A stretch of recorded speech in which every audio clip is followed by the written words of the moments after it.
नमस्कार दोस्तों, मैं आपका सेवक। जैसा कि इस समय बाढ़ का कहर चारों तरफ फैला हुआ है, चारों तरफ हाहाकार मच गया है। दोस्तों, गांव घर से लोग पलायन कर रहे हैं, रहने के लिए कहीं जगह नहीं बचा। गाना के माध्यम से सरकार तक अपनी बात पहुंचाने के लिए मैं आप लोगों के बीच में आया हूं। हम चाह रहे हैं कि आप लोग अधिक से अधिक शेयर करें, व्हाट्सएप, फेसबुक, सोशल मीडिया पर शेयर करें ताकि हमारी बात अधिक से अधिक लोगों तक पहुंचे।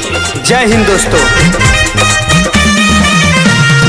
बाबा योगी बाबा जी पर कहर बारे ढहले बावे।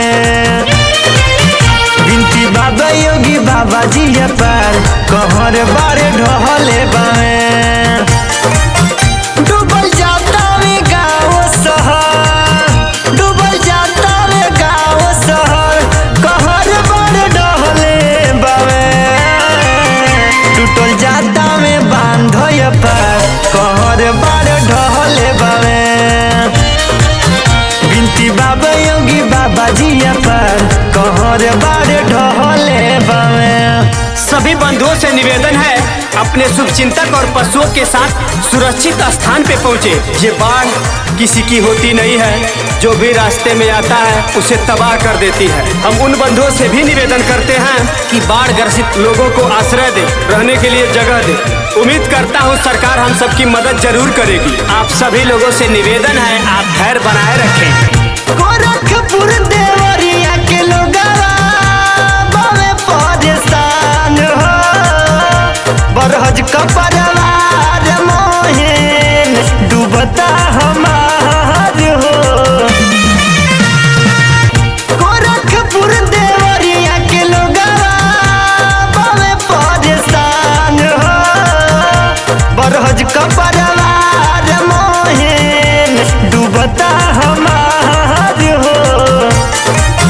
बोले गोला के लोग परेशान, बोले गोला के लोग परेशान, कहर बार डहले बड़े। टूटल जाता में बांधय पर कहर बार ढहले बड़े। बिनती बाबा योगी बाबा जी पर कहर बार ढहले बड़े। ये मुश्किल की घड़ी भी बीत जाएगी, जो ढहा है कहर वो भी मिट जाएगी। इस बाढ़ से घबराना नहीं दोस्तों, एक दिन ये भी सूख जाएगी। आप लोग धैर्य बनाए रखिएगा, क्योंकि मुश्किलों से हमें धैर्य ही बाहर निकालती है। दोस्तों, ये प्रकृति है और प्रकृति में परिवर्तन होता रहता है। आज दुख है तो कल सुख है। मचल बात बाही आपन उत्तर प्रदेश में, गाँव शहर डूबल जाता बामे लोग कलेश में।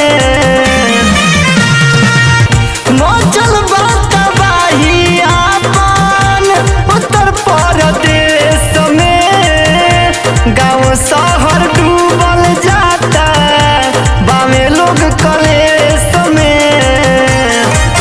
देखी जीवा डरता हमार, देखी जीवा डरता हमार, कहर बार ढहले बड़े।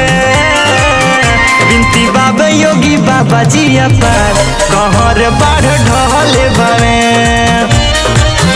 बिनती बाबा योगी बाबा जी पर कहर बार ढहले बड़े। इस दुखद घड़ी का सामना हम मिलजुल के करेंगे। ये देश ने कोरोना से निपटा है, आज बाढ़ से भी निपटेगा। धैर्य बनाए रखें दोस्तों, शासन प्रशासन हमारे साथ है। बड़े बुजुर्गों, बच्चों और महिलाओं का ख्याल रखें, अपने पशुओं का ख्याल रखें। जहाँ भी रहें सुरक्षित रहें, सुरक्षित स्थान पे पहुँचे। ईश्वर से प्रार्थना है आप सुरक्षित रहें।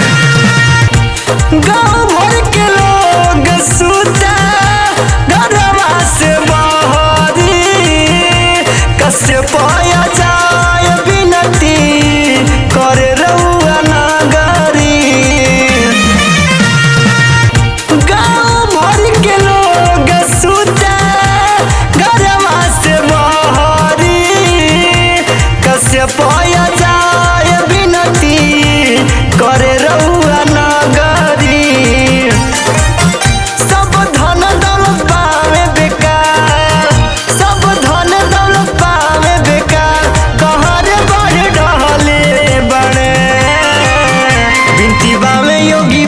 जी पर कहर बाढ़ ढहले बावे। बिनती बावे योगी बाबा जी पर कहर बाढ़ ढहले बावे।